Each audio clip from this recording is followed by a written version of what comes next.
I'm very pleased to be here and have a chance to talk to you all about this, currently important issue. So the talk is going to have 4 parts, or 3 parts: some basic principles about how to think about government debt, wrong ways to worry about government debt that seem to be popular, including not worrying about the government debt, and implications for policy in the US, the Euro area, and Japan. And let me say at the beginning, so you'll be alert in case you're going to disagree and we want to find points of contention. Part of the point here is that both extreme ways of looking at the government debt, one extreme being to say it doesn't really matter, deficits don't matter, and the other extreme way, which is to say we're imposing a terrible burden on our offspring and we should get the debt down as fast as possible. They're both incorrect and could lead to bad policy errors. So the first is some basic principles.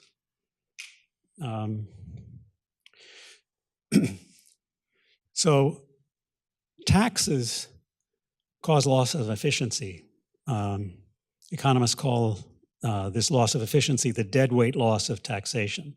That is, it's not the cost, it's not how much you have to pay the government, it's how much your decisions are distorted by the tax rates. That's the deadweight loss. The deadweight loss is ordinarily less than the amount the government has actually taken away from you. It's the fraction of that that's actually lost in output of the economy. Now, deadweight losses from taxation generally increase more than linearly with the level of taxation. You can see that intuitively. If our income tax rate is 99.9%, it may affect your calculus of how much you want to work. The higher, and when tax rates get close to their limits, they can have extremely distorting effects on people's economic decisions. Whereas if the tax rate is 1% or 2%, you probably don't pay any attention to it at all. Because the deadweight losses from taxation increase more than proportionately with the level of taxation,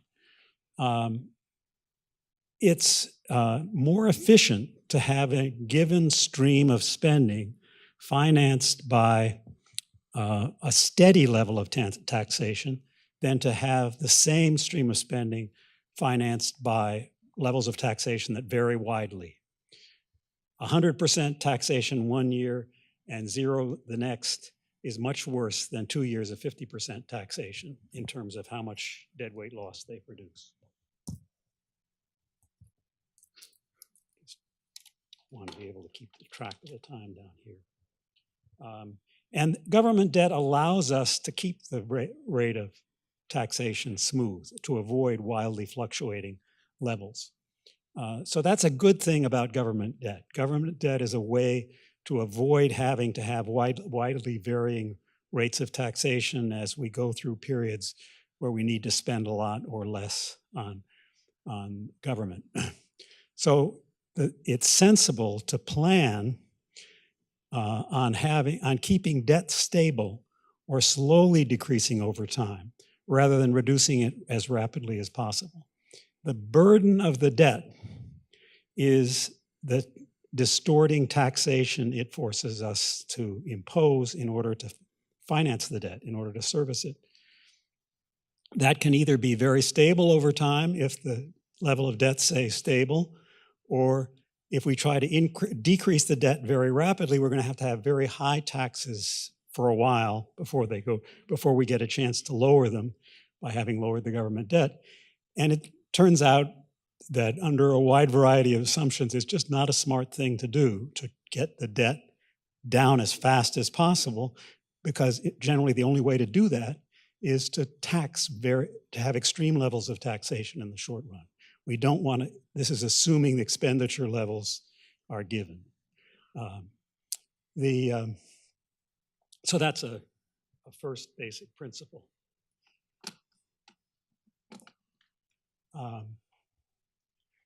So government debt is backed by the government's ability to tax in excess of what it's spending on things other than interest on the debt.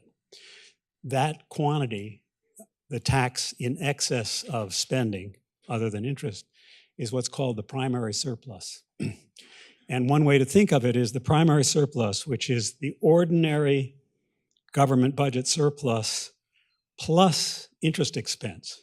Or another way to put it is the primary deficit is the ordinary government deficit minus interest expense. You don't count interest expense as part of the deficit if you're looking at primary deficit or primary surplus. And the primary surplus, we can be, and actually historically often, most of the time, have been in primary surplus, even though the conventional deficit, which includes interest expense, is in deficit. The primary surplus, actually, if people are going to value debt for its return, the primary surplus has to stay positive on average over the long run, because it is the return to holders of government debt. The ratio of the primary surplus to the market value of the outstanding debt is like the return on equity for a stock. It should average out to about the rate of return on assets in the economy. So the same, and it turns out the same arithmetic that tells you that the value of a stock is the discounted present value of its cash flows or its dividends, tells you that the current value of the government debt is the discounted present value of future primary surpluses. So you can think of the debt as backed by the future primary surpluses. So these are basic principles. So government debt in the US and Japan and the UK is denominated in the currency of those countries. So if there's a debt increase, one of those countries runs a deficit and puts out into the economy more debt, measured in dollars or pounds or yen. And it does so without changing the future flow of primary surpluses. Something has to give, because the value of the debt is the future flow of primary surpluses. So if the future flow of primary surpluses in real terms, that is in constant dollars, hasn't gone up. Nobody believes there's increased taxation or reduced government spending in the future to correspond to this increase in the dollar value or pound value of debt that's issued. Something has to give. If it's not expectations about future taxes or spending, it has to be inflation. And inflation can bring debt, the real value of debt, into line with the real value of future primary surpluses. So government deficits put more dollar value debt in the hands of the public. If nothing has happened to the real value of future primary surpluses, there's one way to think of it is the people who are holding this debt at the current price level find themselves wealthier because there's been no offsetting future taxation to match the increased government debt wealth on the asset side of their balance sheets. They will try to spend this down and in the process push up the price level until their future tax obligations match their current holdings of government debt, and after which they're no longer going to feel wealthy enough to spend more. So that's the simple idea about how increasing government debt, running deficits, can produce inflation.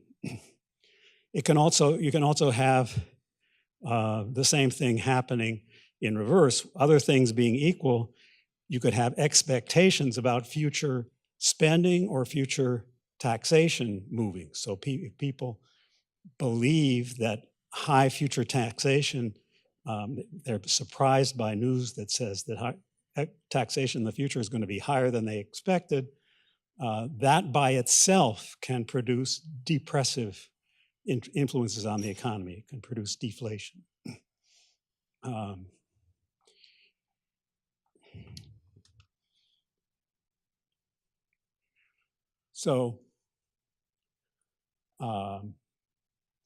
This is the same thing I already had up. So does that mean that deficits are always inflationary? And the answer is we can't say, actually, because in order to know whether a deficit is deflationary, we have to know whether the deficit itself or whatever produced the deficit at the same time does something to expected future primary surpluses. A natural guess might be, well, if there's a deficit now, a primary deficit now, wouldn't the natural thing to be assume that that makes people think it's more likely we're going to have more of these primary deficits in the future? In other words, it might suggest that a deficit now actually reduces beliefs about how much backing there is for the debt. That would make deficits very inflationary. But the standard assumption in textbook macroeconomic models, you may not even realize this because it's not usually emphasized in the textbooks, is that we can talk about determination of the price level entirely by talking about monetary policy. We don't have to discuss primary surpluses. We don't have to discuss taxes or spending. It's all just done by the Fed moving the interest rate around. That's what determines inflation. The way that assumption can be justified, and is justified in the standard models, is to assume that when deficits increase, they automatically generate expectations about future primary surpluses that wipe out any effect on inflation of the increase of the deficit. There's an automatic balance between expected future taxes and expected and any deficits or surpluses that occur to change the quantity of debt outstanding. This sounds like a very strange knife edge assumption.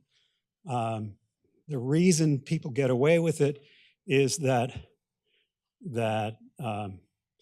all you really need to guarantee this is that to say that the fiscal authorities care about the level of debt in constant dollars, and if it goes up, they will eventually increase taxes to bring it back down.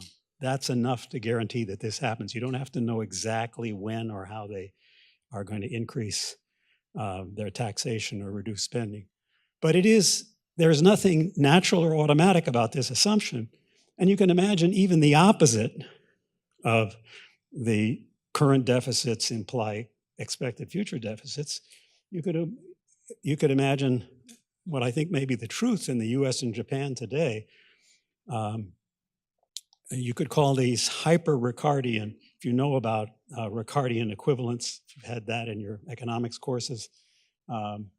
That's the middle assumption that debt increases automatically generate expected future primary surpluses. Hyper-Ricardian beliefs say when there's a deficit, people are so worried already about the possibility that their Medicare or their Social Security is going to be reduced, that somebody's going to have to pay in the future and they're not sure who, maybe mostly them. They may be more scared by deficits than they need to be. And so the deficits actually become deflationary. They convince people that the people in Washington don't have any idea what to do about the coming crisis of Social Security and Medicare, and they're running deficits now. How can they? That seems so senseless that it just makes people depressed, and you could get a negative effect on people's sensation of wealth and hence their spending from deficits. There's nothing automatic about the connection between current deficits and people's beliefs about what kind of backing there is for this increased debt. So what about monetary policy? The usual story is that monetary policy determines the price level. And I've just given a story that doesn't mention monetary policy at all and says it's all about the balance between the amount of nominal debt outstanding and the amount of primary surpluses in the future to back it. We tend to think that the Fed controls inflation. When it raises interest rates, that pushes inflation down. When it lowers interest rates, that pushes inflation back up. How does that fit in with this story I've just told? It must be, if the story I've told you is correct, that raising the interest rate changes beliefs about future primary surpluses. And that's actually true in standard models. And here's the mechanism. When the Fed raises the interest rate, it increases the interest expense component of the government budget. If expenditures on other stuff and taxes don't change, that increases the conventional deficit. Doesn't change the primary deficit or surplus, it just increases the conventional deficit. The assumption in these standard models is that when the conventional deficit increases, so the amount of nominal debt out there increases, there has to either now or in the future be a reaction of increased fiscal austerity. There has to be higher taxes or lower government spending. And if the legislature responds to the increased interest expense by raising taxes or cutting spending, then the interest rate rise is effective in reducing demand, pushing inflation down. But this depends on a legislature that actually pays attention to what's happening to the debt. If the fiscal response is absent, the interest rate rise increases the rate of issue of nominal debt. That is, if you keep the spending, non-interest spending and taxes fixed and increase the interest expense, the conventional deficit goes up. That means the amount of debt being in the economy, nominal debt, goes up. That's inflationary. If it increases the inflation rate, the Fed, according to the conventional prescriptions for monetary policy, increases the interest rate by even more than the increase in inflation.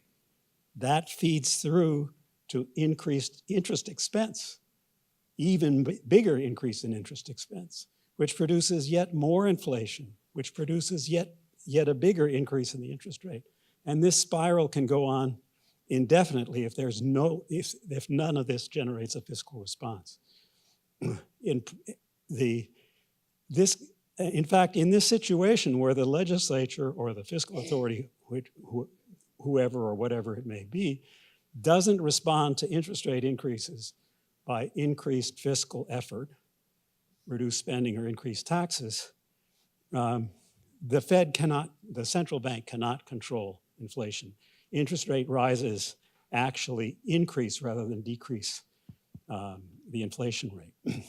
And this has actually been true and actually been apparent to decision makers at some times historically. In Brazil, I think it was in the 1980s, they had high inflation around in the 20, 30, 40% range.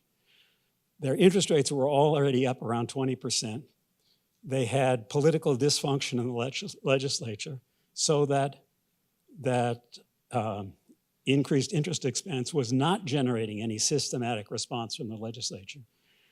The central bank was very aware then that by conventional criteria, they should raise interest rates above the inflation rate. So they required a big increase from 20% to 30 or 40%. But they could see that all that this would do would be to increase the rate of issue of interest-bearing Brazilian debt, and that it would not have the effect of constraining demand.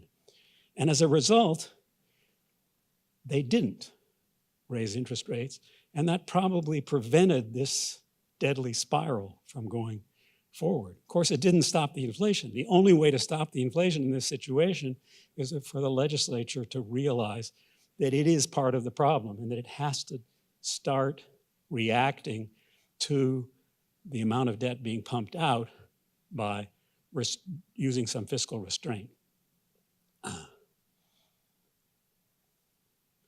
Now, the same kind of spiral if the Fed is attempting to stimulate the economy by reducing the interest rate, that actually reduces the conventional surplus or conventional deficit, or creates a conventional surplus, reduces the rate of growth of nominal debt, or actually begins to start shrinking it. That produces deflation, causes further reductions in the interest rate by the central bank, and this creates a spiral downward, just like the upward spiral. But this is different because on the downward spiral, we hit what's called the zero lower bound by economists. That is the fact that because cash, currency, carries a zero interest rate, you can't push the interest rate on other kinds of government debt much below zero, because who wants to hold deposit at the Federal Reserve at a negative interest rate when you can hold cash or currency and not have to pay the penalty of the negative interest rate? So that puts a lower bound on this spiral. We can go down to zero, but we are kept from spiraling. The monetary authority can't possibly follow the usual rule of moving the interest rate by more than the inflation rate moves once the inflation rate has gotten you down to a zero interest rate. So those are the basic principles. Now I'll talk about some of the fallacies about thinking about government debt that you encounter in political discussions of it. So one question is there some threshold ratio of debt to GDP that will trigger a crisis? Reinhardt and Rogoff have a book about debt that's full of interesting data, but they kind of organize it around the idea that there may be such a critical ratio. And they're really, for some countries may be close to a critical value, and I'll give you I'll suggest how far away we are from the true critical value. It's not something you look at just by looking at the historical maximum of the ratio of debt to GDP, because debt to GDP across time and across countries fluctuates a lot. And so if we've been at a high level of debt before, we've gotten down below that. We were at a very high level of debt to GDP after World War II, and we managed to get back to a point where at the beginning of the Bush administration, people were concerned that we would totally run out of government debt for the Fed to conduct open market operations with. We quickly avoided that terrible fate, and we're now in quite a different situation. But if you ask, suppose we're at about 100% of GDP now in the level of debt. It depends a little bit on how you count the stuff that the Fed holds. Used to be we would say that the stuff that the Fed holds is not part of debt in the hands of the public. But that's because the liabilities of the Fed were mostly non-interest-bearing reserves and currency. Now the liabilities of the Fed are mostly interest-bearing deposits that pay about the same as Treasury bills. And so the debt being held by the Fed actually corresponds to debt of the Fed to the public. That's interest-bearing debt. So it doesn't make so much sense anymore to treat the debt held by the Fed as not, quote, in the hands of the public. So you get different answers for what the current ratio is. But suppose it's about 100%. Suppose we think of doubling that. Would that put us into a fiscally unsustainable position? And the answer is certainly not. If the real interest rate were about 3%, which is historically a reasonable guess, The debt service from increasing the amount of debt from 100% to 200% of GDP would increase by about 3% of GDP. Federal budget is about 20% of GDP. So to cover the increased debt service on this doubling of the debt from its current high level would require about a 15% increase in total federal revenues. That's a substantial increase, but it's nothing like totally infeasible. There are other rich countries that have total tax burden in the range we would get to by a 15% increase in our tax burden. So we're not at a point where further increases in the government debt are about to hit some kind of tripwire that produces a collapse or calamity. Increases in the government debt are costly. They will require us to increase taxes. But there's no sharp discontinuity that we have to be fearful of. Now, there is a threshold. As I pointed out, the real value of the government debt is the discounted present value of future primary surpluses. Suppose the Congress is no longer capable of generating any kind of primary surplus. Suppose expenditures are above taxes, forgetting about interest. Just more is being spent than is taken in tax revenue. There's no excess tax revenue to be used to pay returns on government debt. Then the discounted present value of the government of future primary surpluses is zero or negative, and the debt is, nobody's going to hold it. They may hold money or very short treasury bills because they play an essential transactions role, but nobody's going to hold debt for its return if the discounted present value of primary surpluses are zero. So that's the threshold for the US, UK, and Japan. So long as they can be generating primary surpluses that are expected to be on average positive. They don't have to be positive every year, they just have to be positive most of the time. There will be some positive value for debt. And the threshold at which you get collapse is the threshold at which people begin to doubt you can generate any primary surplus. People began to worry about that. There are countries and times where people have begun to worry about that, and then you get wild hyperinflation. Now a country, this is what I've already said, a country that issues debt not denominated in its own currency, like the Euro area countries, like Great Britain under the gold standard, dollarized countries like Ecuador and Panama. Actually, many Latin American countries, it's less and less true, but it used to be true that they borrowed mainly in dollar-denominated form. If you're issuing debt that's in a currency you can't print, then there's a different criterion for when people will run on your debt and cause a crisis. Then it has to be true that then the real value of your outstanding debt can't be adjusted with inflation. It's whatever it is. You issued the debt, you promised in dollars that you would pay interest and principal on it. If it begins to look like you don't have enough primary surplus to pay the whole service cost of that debt, then that debt, people may fear that you'll default and people may run on the debt. So that's a much stricter standard. It's not just that you have to have a positive primary surplus. Your primary surplus has to be big enough to cover the service of the debt that's outstanding at current market rates, and there's nothing that inflation can do to bring you back into line.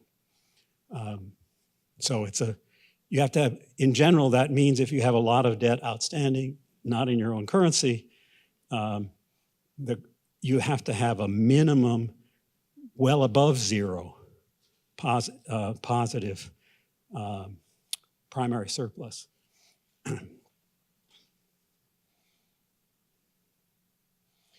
So as you're probably all well aware, the US has run a lot of deficits recently. First as counter-cyclical deficits under the Obama administration, and recently as random deficits under the Trump administration.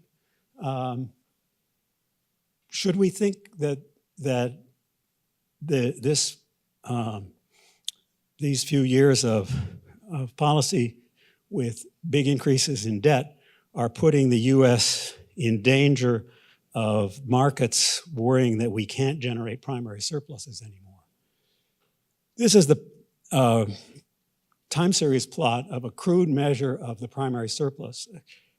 Getting a measure of the primary surplus that everybody agrees on is quite difficult. I just took the national income and product accounts, took their measure of the deficit, and added in their measure of interest expense. So it's a crude measure. If you see back in the 50s and 60s, we were in most years in primary surplus. We would go into primary deficit in recession years. That's what those dips were in the left of the graph. In the 1970s, you see this huge downward jump that comes from two sources. One is by then we had paid off a large fraction of the World War II debt. So the level of debt was lower, but that was an explicitly counter-cyclical deficit generated by the Ford administration in 1975. It was reflective of Nixon's dictum that we're all Keynesians now. The Republican Party had accepted the idea that counter-cyclical deficits made sense. Unfortunately, this one was both very big and didn't actually come until the recession was over. They started talking about it in Congress when there was a recession. By the time it actually impacted the economy was largely recovered. But that was a large deficit, and it was followed by primary deficits several years in a row after that, which we'd never seen before over any span of time. And it was all done by the party that was supposed to be the guardian of fiscal responsibility. So you can ask, why were bondholders still willing to hold it at fairly low interest rates? They may have.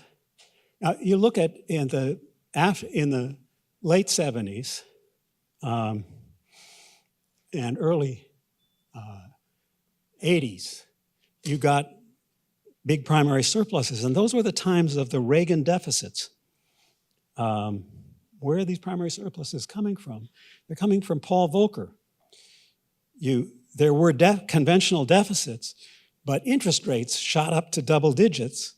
The debt was rather large, so the interest rates, remember, get added back in to the deficit and converted the deficit to a surplus. It was these high interest rates that were producing above normal returns to holders of government debt.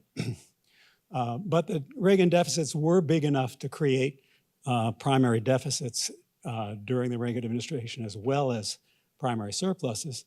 And then we had the Clinton administration, whether through good luck or tax reform or the dot-com boom or Silicon Valley, for some reason, the Clinton administration generated a long stream of large primary surpluses that were larger than anything we had seen historically since 1950, which may have calmed bond markets down.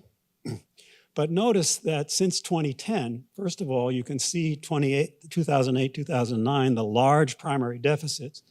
Now, large primary deficits in a major business cycle collapse are not unusual. That 75 was really larger than the 2009, and there were other periods of cyclical primary deficits that if you scaled them by the scale of this recession, says that initial increase in primary deficits in 2008 and 9 looked like a counter-cyclical expansion that by historical standards should have been expected to reverse over time as the economy recovered, and it did for a while. But then, even though the economy has progressed to full employment, some might argue even over full employment, we've not gone into primary surplus. In fact, the primary deficits are coming back. The line is turning back down at a time when, according to the business cycle, we ordinarily wouldn't have expected that. I would say, looking at the whole history, the notion that we can't again generate primary surpluses seems unreasonable.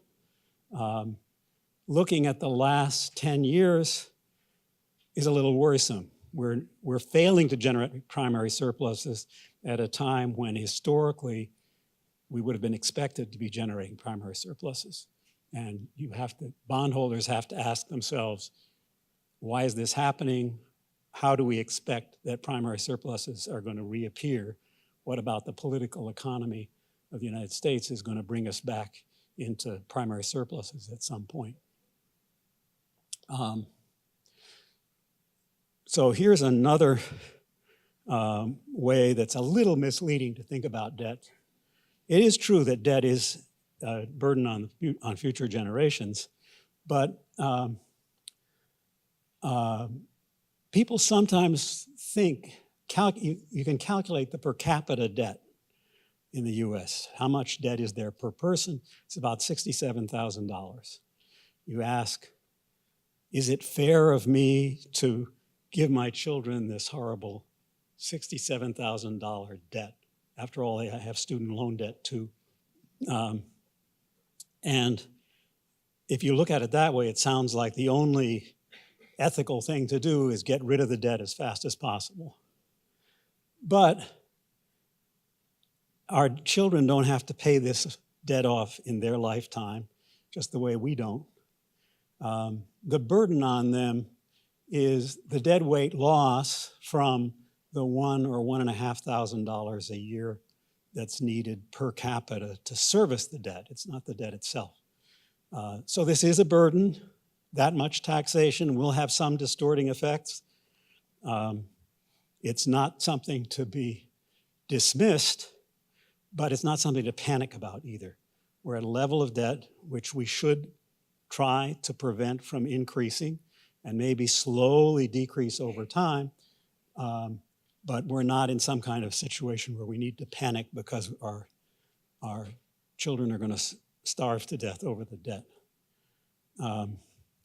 So here's another wrong way to think about the government debt. It's that deficits don't matter at all. This is the right-wing version of it. This is a famous line from Vice President Cheney. That Reagan taught us that deficits don't matter. This is a quote from one of Reagan's Treasury secretaries writing in his memoir about meetings with people in the administration. You may think, how could anybody think that? We've gone from the previous slide where people are thinking about this debt as if it was a direct burden on their children. Here we have people saying debt doesn't matter at all. Could there be anything intellectually respectable about that? I think that the one reason people get this idea is a mistaken understanding of what central bank independence really can accomplish and what it actually should be. We have created institutions that try to make the central bank independent, immune to, or at least protected from political pressure in its choices about how to set the interest rate. And this has involved telling the central bank, in the US, the central bank is told its mandate is to preserve stable prices and high employment. Most countries, the central bank's mandate is mostly just only to do with inflation. And in the US, the employment part is thought of as a short-run part of the mandate, and the long-run part of the mandate is price stability. If we believe that the central bank knows how to control the price level and can control it regardless of what fiscal authorities do, then why should the fiscal authority ever worry about running arbitrarily large deficits. An individual who tries to borrow indefinitely will eventually find that people won't be able to lend to him, won't wish to lend to him, because the lender will see that this person can't possibly pay back all the debt that they have taken on. The government, when it issues debt, doesn't promise anything except to give paper to people who hold the debt at the time when it comes mature. Government can always print new government debt or dollar bills or $100 bills to pay off its nominal treasury debt obligations. So the problem that could arise, as I've already suggested in talking about the balance between debt and future primary surpluses, is that if you issue a lot of debt denominated in dollars, you can find the value of the dollar shrinking. That is, you get inflation. But if the central bank can control inflation no matter what, that means it controls the rate at which mature government debt exchanges for goods. If they can do that all by themselves, no matter what the legislature does, why should the legislature worry about issuing arbitrary amounts of debt? Debt's always going to be attractive. It promises to pay so many dollars 10 years from now. The Fed will keep the dollar worth the same or almost the same 10 years from now, no matter how much debt is issued. If you believe that, it does sound as if deficits don't matter at all. And the fallacy in it is this principle we've already discussed, that the Fed can't control inflation regardless of what the legislature does. If the legislature issues debt and does not respond to increased interest rates with increased fiscal effort, then the central bank can lose control of inflation, and inflation maybe start to be driven entirely by deficits. And that's the long-run scary reason to worry about high government debt. It's not. It can produce inflation, and it's the reason why the legislature should not act as if it doesn't matter how big a deficit it runs. So here's the left-wing version of Dick Cheney. It's some of you may have heard about it. If you spend time online, you'll hear way too much about it. It's modern monetary theory. It consists of several propositions, most of which are true. The first one is that a country that issues own currency nominal debt can always finance spending by issuing new debt, which is true so long as we're in the range of positive primary surpluses. The second assertion is debt finance might not be inflationary if there's slack in the economy. That's also true. The third thing, which is sometimes omitted in the descriptions of modern monetary theory, but the responsible people in this area say inflation could occur. If it does occur, we know how to control it. You just increase taxes. So all of that is true. The part of it that's missing is that the taxes that will be needed to control inflation when inflation starts up is related to how much spending you financed by issuing debt in the first place. This theory is sometimes presented by saying, well, quote, increase taxes without any notion of by how much or whether the amount you're going to have to increase taxes is going to be related to how much debt finance you do. So modern monetary theory, it's being used politically as a way to suggest we can talk about free college education for all, Medicare for all, without having to talk about taxes. And it's true that the US can afford those kinds of increases in expenditure if we decide we want to do that, but it's not true that we can do it for free. It's also true if we were in recession, it would make sense not to finance those kinds of measures by increased taxes now. Might make sense to finance those kinds of measures with deficits if we were in recession. But if we're at 3.7% or 3.9% unemployment, it doesn't make sense to talk about undertaking those kinds of big spending initiatives without doing some increase in taxation now.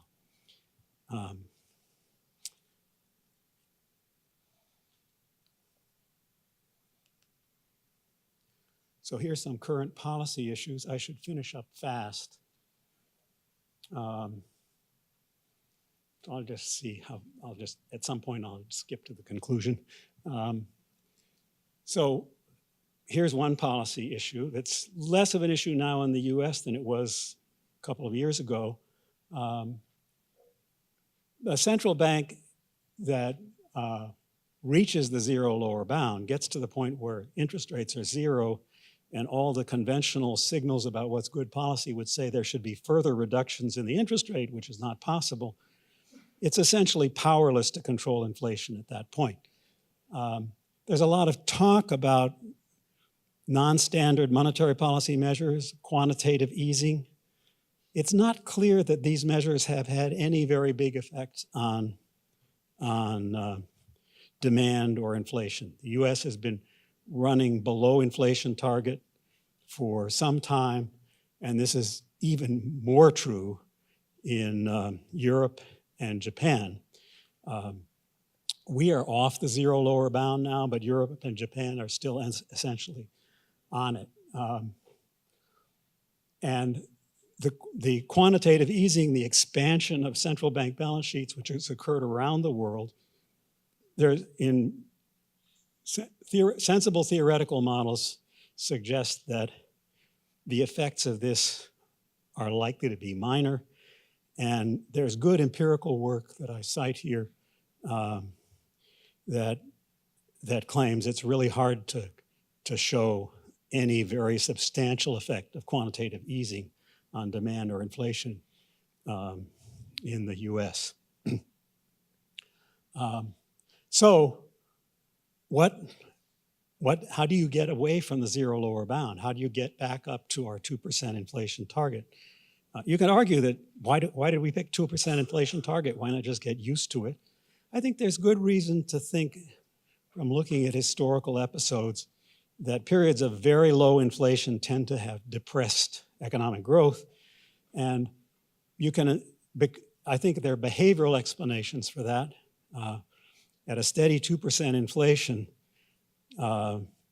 the principal on a debt contract shrinks over time. And it makes the standard debt contract a very different kind of thing from what it is if there's no inflation or deflation, so that the principal is constant or rising.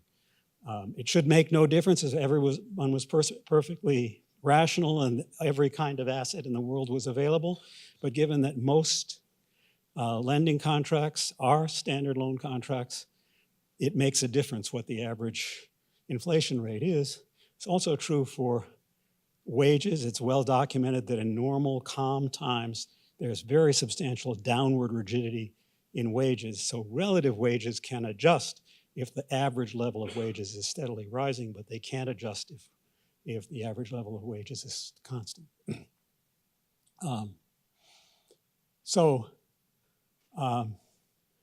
How do you get off the zero lower bound? If you've got control of both fiscal and monetary policy, you keep interest rates at zero, you increase the issue of nominal government debt, and you promise people that you're not going to use taxes to back up the debt, that you're issuing this debt with the intent of raising the inflation rate, so you're going to finance the increased debt with increased inflation. That's a hard thing to get a fiscal authority to do. A year or so ago, I spent some time in Japan talking to several ministers. They all understood this point about what they should do, but they all recognized that given their constituency, which includes many old people who depend on retiring and financing it by postal savings, which is a form of government debt, they could not imagine running on a platform where they had announced that they were planning to inflate away part of the value of the government debt.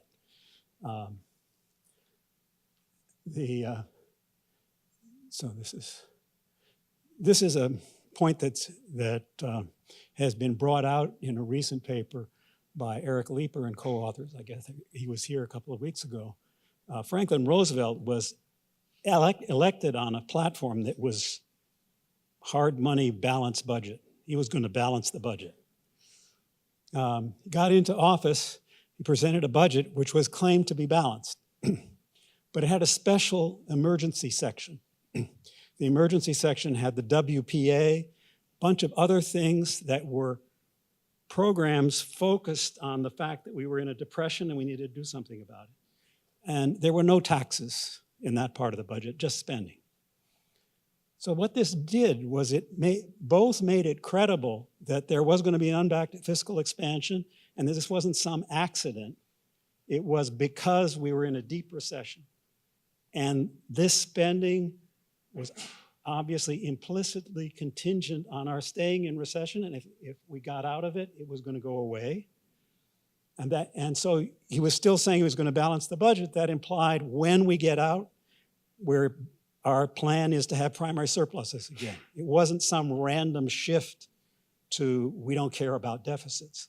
It was targeted deficits, targeted in a way that was credible. And it was actually, Leeper argues that it was very effective in increasing demand. It's a little hard to imagine in our current political environment that we can do this. I think I'm going to skip over what I was going to say about Europe and Japan because I'm really out of time. But one of the, in Europe, to do this, you need a fiscal authority that runs a budget and can identify a piece of it that's unbacked. The Euro area has 17 or so individual fiscal authorities, all of whom have their own ideas about what their budget should be. And there's no cross-country mechanism to generate fiscal commitment like this, which is a discouraging message. And I've already told you about the difficulties in getting Japan to commit to this. In the US, it looks as if we may be trying an experiment of unbacked fiscal expansion, but it's not the right kind. That is, we're running big deficits at high employment with there's nothing in the budgets that are going out that say this is temporary, it's meant to cause temporary inflation. There's no explicit mechanism by which these big deficits are going to be reversed, except maybe the hope that they'll generate so much economic growth that the increase in the tax base will take care of it. But very few people claim that there's much quantitative empirical support for that idea. So it's hard to say whether we're going to get inflation or not.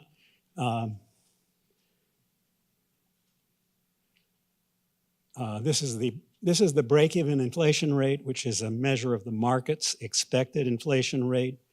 The difference between 10-year bond, regular 10-year Treasury bond, and one with inflation protection. And this goes up until just the end of, I guess maybe even currently.